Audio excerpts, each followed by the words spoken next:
नमस्कार मंडळी, कशा आहात? मजेत आहात ना? 365 दिवसाचं चॅलेंज आणि याचा 7वा दिवस आहे. सकाळची सुरुवात पाहू शकता कशी झाली. दर्शन झालं ते म्हणजे फाटलेल्या नोटींचं. नोटा बघून वाटलं की काय तो कस्टमर असेल ज्याने ही नोट दिली असेल. तर मी पहिला चहा बनवला आणि त्याच्यानंतर पाहू शकता मला किती गरमी झाली. एवढी गरमी झाली की पूर्ण घामघाम झाला माझ्या चेहऱ्यावरती.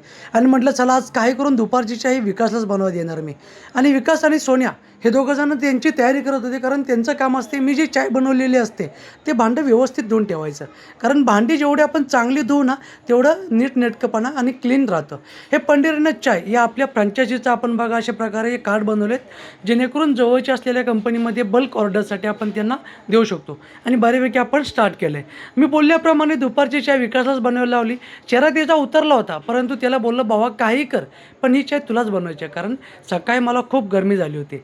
गडीनंतर खुश झालं, म्हटलं थांब तुला यूट्यूबला व्हायरल करतो. गडी खुश होऊन करायला ब्लिंकिटवरून दूध मागवलं इमर्जन्सीमध्ये. व्हिडिओ आवडला असेल तर चॅनल सबस्क्राईब करा. भेटू अशाच एका नवीन व्हिडिओ. तोपर्यंत tata bye bye, see you.